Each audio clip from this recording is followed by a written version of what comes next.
you. Let's bring in Dr. Ben Carson, HUD Secretary, joining us now. Dr. Carson, always good to have you with us.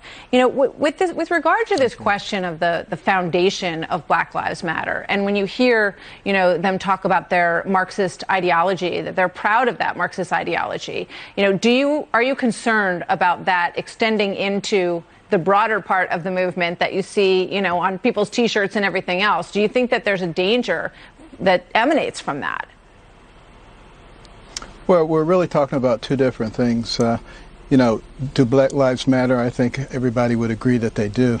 But we're talking about something else when we're talking about a movement that espouses things like, you know, taking down the model of Western family structure, talking about defunding the police.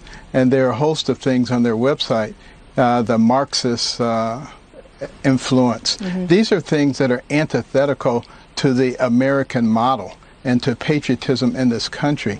So I think there are a lot of innocent and good people who think Black Lives Matters just means, you know, we should be taking care of our black citizens and making sure that they're not discriminated against. Absolutely. And that's noble and laudable. But we have an organization that is taking advantage of the fact that people don't really know what's behind a Marxist-driven organization. Great point.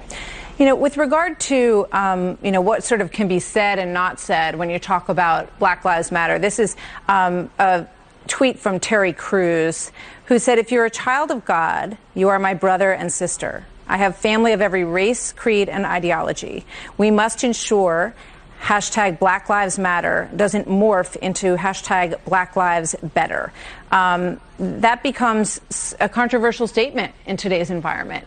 What do you say to that? Well, interestingly enough, you know, one of the heroes of everybody of our history is Dr. Martin Luther King. And what did he advocate for? A colorblind society. Yeah. He said, "I dream of a time when people will be judged by the content of their character, not the color of their skin." Here we are putting everything in the context of color of skin, of external characteristics. And as I've said before, those things don't really matter at the same way as your brain does. You know, when I open up somebody's head and I'm operating on their brain, there is nothing in there that says this is a black person or a white person or a yellow person or a brown person. And that is the thing that actually makes you who you are.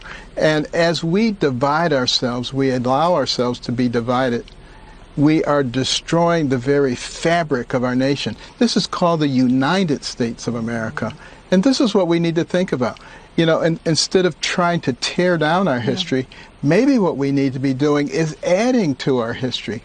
Let's put some statues up of Booker T. Washington, George Washington Carver, Elijah McCoy, who invented the automatic lubrication system for locomotive engines.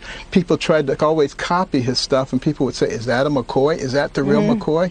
He was an African-American inventor. There's a lot of things that we can be putting up and make sure that everybody feels that they're included in the development of this great nation of ours. That's a great idea. Before I let you go, the phrase "symbol of hate" that the president tweeted about the Black Lives Matter paint that's going down right now in front of City Hall downtown. Was that a mistake on his part to call it that or not? Well, I guess the larger question is, when you're in a public forum, a public square, do you have the right to put on there, you know, a political statement? I wonder what people would say if somebody painted a Confederate flag on a public street. So we really need to take into consideration those things. On private property, absolutely do whatever you want. This is a free country. But we have to recognize that when we put political symbols on public property, we have to take responsibility for that. All right. Dr. Ben Carson, as always, good to have you here tonight. Thank you very much, sir.